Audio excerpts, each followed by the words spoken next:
హల్లెలూయా యేసు ప్రభున్ ఎల్లరు స్తుతించుడి.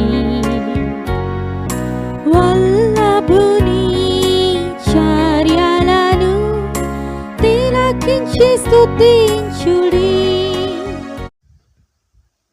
Praise the Lord. దేవునికి స్తోత్రము కలుగును గాక. చేరువచ్చిన ప్రియులందరికీ కూడా ప్రభు అయిన యేసుక్రీస్తు వారి ప్రశస్తమైన నామములో వందనములు తెలియజేస్తున్నా. సామెతల గ్రంథం 20వ అధ్యాయము 17వ వచనాన్ని చదువుతున్నాం.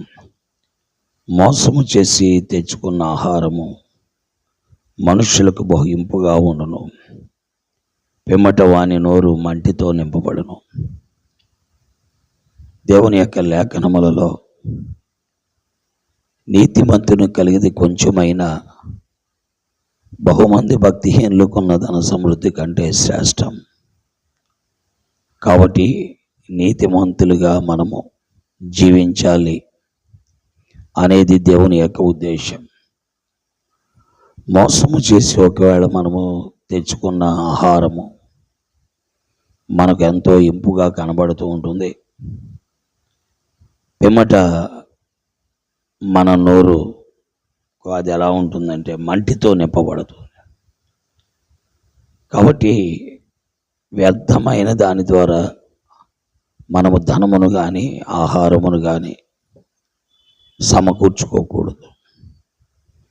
కష్టము చేసి పని చేయాలి, శ్రమతో సంపాదించుకోవాలి. పరిచర్య, ఈవెన్ దేవుని సేవ కూడా శ్రమతో సంపాదించుకునేదే, కష్టముతో సంపాదించుకునేదే. తగిన శ్రమ ద్వారా మనకు జీవము ఉన్నది. శ్రమపడుట ద్వారానే మనం మేలు అనుభవించగలం. మోసము చేసి తెచ్చుకున్న ఆహారము మనకింపుగా ఉన్నప్పటికీ చివరికి మన జీవితాల్లో మన నోరు మంటితో నింపబడుతుంది. కాబట్టి దేవుని వాక్యం వింటున్న ప్రియులారా, కష్టము చేసి కూర్చుకునేది కొంచెమైనా చాలు, శ్రమపడి సంపాదించుకునేది కొద్దిగా అయినా పర్వాలేదు. ఎందుకనగా ఈ భూమి మీద మనం ఎంత సమకూర్చుకున్నది తాత్కాలికమే. అందుకే ప్రభువారు అన్నారు, ఒకడు లోకమంతా సంపాదించుకుని వాడి ప్రాణం పోగొట్టుకుంటే వానికి ఏమి ప్రయోజనము అన్నారు. కాబట్టి ఈ భూమి మీద మనం ఎంత సంపాదించుకున్నది తాత్కాలికమే, అది కొద్దిగానే ఉంటుంది.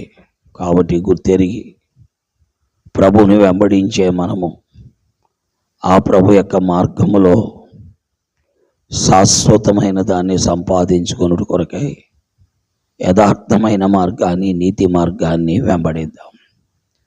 మోసము చేసి సంపాదించింది కానీ, తెచ్చుకున్న ఆహారం కానీ ప్రారంభంలో బాగానే ఉండొచ్చు, కానీ ఆ తర్వాత మన నోరు మంటితో ఉండిపోతుంది. కాబట్టి ఆలోచించుకొని సరైన నిర్ణయాలు చేద్దాం.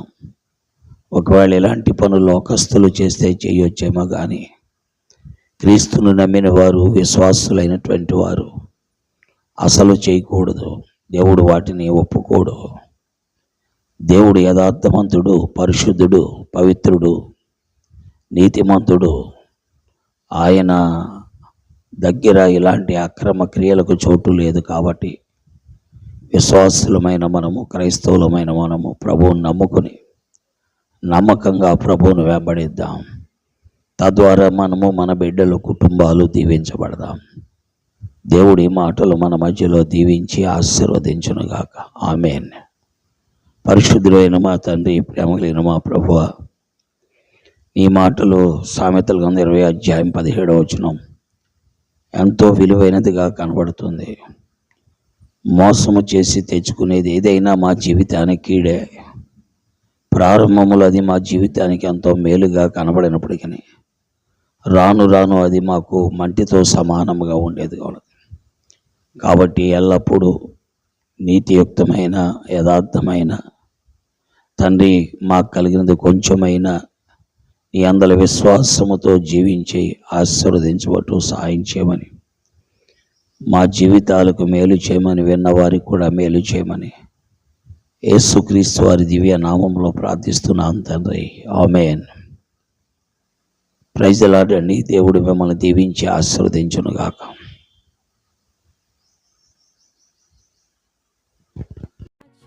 చంద్రులారాయిలా దేవుని స్తుతించుడి, హృదయమును వెలిగించిన యేసుని స్తుతించుడి.